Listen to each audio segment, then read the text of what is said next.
తాకట్లో ఉన్న బంగారాన్ని విడిపించి ఆ రోజున మార్కెట్ ధర కట్టి మిగిలిన డబ్బును మీకు అందిస్తుంది కొమ్మూరి గోల్డ్.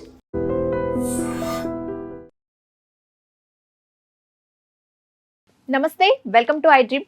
మన నిత్య జీవితంలో వచ్చే అనేక రకాల సమస్యలకు పరిహారాలు తెలియచేయడానికి ఈరోజు మనతో పాటు ప్రముఖ ఆధ్యాత్మికవేత్త బ్రహ్మశ్రీ డాక్టర్ వై రాజన్ నంబూద్రి గారు ఉన్నారు. వారితో మాట్లాడదాం. నమస్కారం గురుగారు. నమస్కారం అమ్మా. గురుగారు, శని దోషం పోవాలంటే ఎలాంటి పరిహారాలు చేసుకోవాలి? తప్పకుండా అమ్మా. ముందుగా శ్రీ మహాగణపతి దేవతోప్య నమః. చూసేవంటి వీక్షబంధులకు నమస్కారం. మరి అదే విధానంగా చూసేవంటి వీక్షబంధువులు ఐడ్రీమ్ ప్రేక్షకులందరూ కూడా హృదయపూర్వక వందనం. సంపూర్ణమైనటువంటి శని కారకుడైనటువంటి వారు దోషం పట్టుకున్నటువంటి వాళ్ళు చాలా వరకు స్త్రీ కానీ పురుషులు కానీ చాలా బాధపడుతుంటారు. వారు వచ్చారంటే 7 సంవత్సరాలు కంపల్సరీ క్యాంపస్, ఆ క్యాంపస్ వదిలిపెట్టిపోయారు వారి కారు. అంటే ఇందులో 3 ఉంటాయి కదా గురుగారు, అర్ధాష్టమ శని, అష్టమ శని, ఏలినాటి శని. 7 సంవత్సరాల్లోనే ఇవన్నీ జరుగుతాయి. ఏ శని అయినా 7 సంవత్సరాలు ఖచ్చితంగా ఉంటుంది. అడ్డామ శనివి కావచ్చు, అష్టమ శని కావచ్చు. అష్టమి శని అంటే ఇంకా దిగిపోతున్నట్టుగా ఈ రకంగా చెప్తూ ఉంటారు. అయితే శని దోషము అంటే అన్ని గ్రహాలు అన్నీ కూడా 7 సంవత్సరాలు పట్టుకుంటాయి. నా గురుగ్రహము, శుక్రగ్రహము, బుధగ్రహము, కేతుగ్రహము, రాహుగ్రహము ఏమో ఇలాగ 9 గ్రహాలు ఏదైనా కూడా మనిషిని ప్రతివాడిని 7 సంవత్సరాల వరకు కూడా పట్టకుండా వారి గ్రహం ప్రభావం వాళ్ళకి ఉంగరాలు వేసుకోవాలి. ఇప్పుడు మీకు గుడు పీరియడ్ నడుస్తుంది కాబట్టి మీరు కనక పుష్పరాగం వేసుకోవాలి. ఇప్పుడు ఇతర అబ్బాయికి శుక్రుడు నడుస్తుంది, ఆ శుక్రుడు నడిచినప్పుడు ఏం చేయాలంటే డైమండ్ వేసుకోవాలి. ఇప్పుడు శని పట్టుకున్నాడు కాబట్టి ఏం చేయాలంటే నీలం వేసుకోవాలి. ఆ నీలం స్టోన్ వేసుకొని ఈయన ఏం చేయాలంటే ప్రతి మంగళవారం రోజున, ప్రతి శనివారం రోజున నవగ్రహలో ఉన్నటువంటి శనీశ్వరుడికి ప్రత్యేకంగా నువ్వుల నూనెతో తైలాభిషేకం చేసి నల్లబట్ట కప్పాలి. అయితే ఇక్కడ మన కేరళ సాంప్రదాయంలో, కర్ణాటక సాంప్రదాయంలో, తమిళనాడు సాంప్రదాయంలో ఇక్కడంతా కూడా ఏం చేస్తారంటే నల్ల బట్టలో నల్ల నువ్వులు వేస్తారు. వేసి దాని కింద ముడి గుజ్జులాగా వచ్చి ముడిలాగా వేసి ఒక 2 మట్టి ప్రమిద పెడతారు. ఆ మట్టి ప్రమిదలో నల్ల నువ్వులుతో కట్టినటువంటి మూట ఉంటుంది, అది వేసి నువ్వుల నూనె పోస్తారు.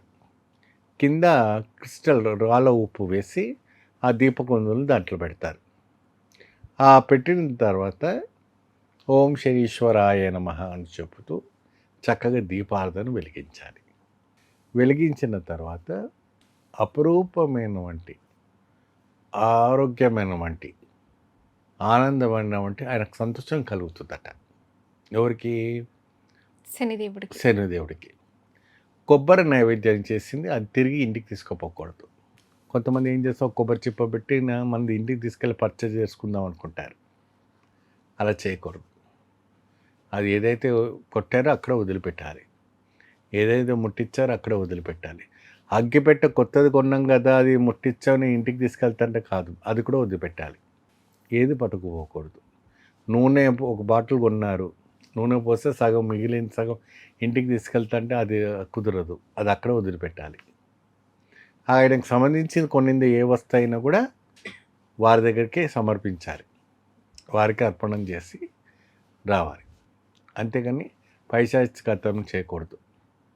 చిన్న దానికి అంతా కూడా కొంతమంది ఏం చేసుకుని మిగిలిపోయింది మనం ఇంటికి మనం ఏంటో ఫాలో అవుతారు. అయితే శని దోషం పట్టిన వాళ్ళు శని అష్టకం, శని దోషం మంత్రం ఇది చేసుకుంటే, శని అష్టోత్తరం చేసుకుంటే చాలా విశేషమైనటువంటి ఫలితాలు లభిస్తాయి. మరి అదే విధానంగా స్వామివారి ఒక కాలభైరవ అష్టకం అని ఉంటుంది. ఆ కాలభైరవుడు అంటే శివుడి ఒక అంశ కాబట్టి ఆ స్వామి కాలభైరవ అష్టకం చదవడం, ఆంజనేయ స్వామి సూతకం, సుందరకాండం అటువంటి అంటూ వింటూ పెడుతూ ఉంటే చాలా విశేషమైనటువంటి ఫలితాలు లభిస్తాయి. దాని ద్వారా స్త్రీకైనా పురుషుకైనా ఎవరికైనా కూడా ఆ ఒక శని బాధ నుంచి బయటపడిపోవడానికి మంచి అవకాశాలు కనబడుతుంటాయి.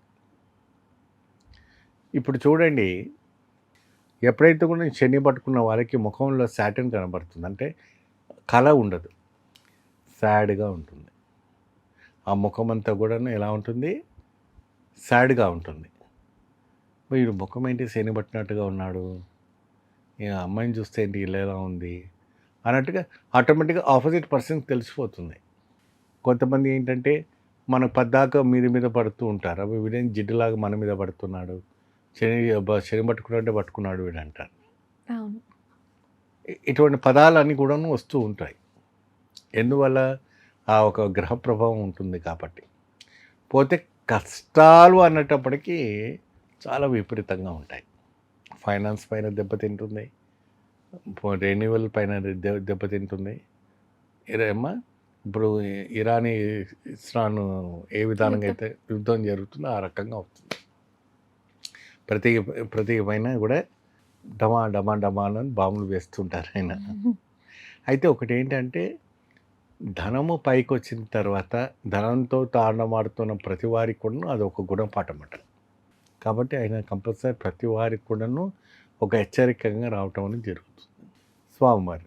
సో ఈ రెమెడీ నుంచి ఇది చేసుకోవచ్చు. తర్వాత కొంతమంది మనం కేరళ సాంప్రదాయాన్ని ఏం చేస్తారంటే కొబ్బరి దీపం పెడతారు, నీరాజనం అంటారు. ఆ నీరాజనం కూడా ఎలా చేస్తారంటే అమ్మ, చక్కగా కొబ్బరి నూనె పోసి దాంట్లో ఒక తెల్లగుడ్డలో నల్ల నువ్వులు, మళ్ళా బియ్యం గింజలు ఉంటాయి కదమ్మా, బియ్యం గింజలు వేసి మూటలా కట్టి చక్కగా 2 మూటల్లో పెట్టి ఆ నవగ్రహాల్లో ఉన్నటువంటి శనీశ్వర భగవాన్కి కొబ్బరి దీపం పెట్టి చేయాలి. తర్వాత కొబ్బరిని బాగా తురిమి, బెల్లం బాగా తురిమి, ఇలాచీ కాస్త వేసి, కాస్త ఇంకేదైనా కల్కండ్ అంటారు అవన్నీ వేసి, అరటిపండ్లు బాగా కోసి ఒక అరటాకులో వేసి స్వామికి నైవేద్యం పెట్టాలి. దానిపైన వేయించిన వంటి నెయ్యిలో వేయించిన వంటి నల్ల నువ్వుల్ని పొడిగా వేసి ఆ నైవేద్యం పెట్టాలి. ఆ నైవేద్యం మాత్రానే అక్కడ భక్తులకు వాళ్ళు స్వీకరించాలి. ఆ నైవేద్యము స్వామికి సమర్పించిన తర్వాత అక్కడ ఉన్నటువంటి భక్తులకి వీళ్ళంతా కూడా స్వీకరిస్తే అపరూపమైన ఆశీర్వచనం లభిస్తుంది.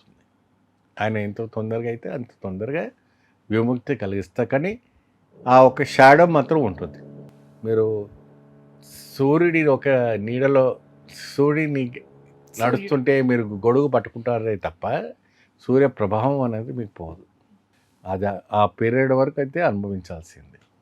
దానికంటూ ప్రత్యేకంగా కాశీ, రామేశ్వరం వంటి ఆలయాలు ఉన్నాయి. పవిత్రమైన క్షేత్రాలకు వెళ్తే అటువంటి ఉపాసన జరుగుతుంది. శనిదోష నివారణకు పరిహారాలు తెలియజేసినందుకు ధన్యవాదాలు గురుగారు. నమస్కారం. దీన్ని తవ్వండి, తవ్వుతూనే శివలింగం.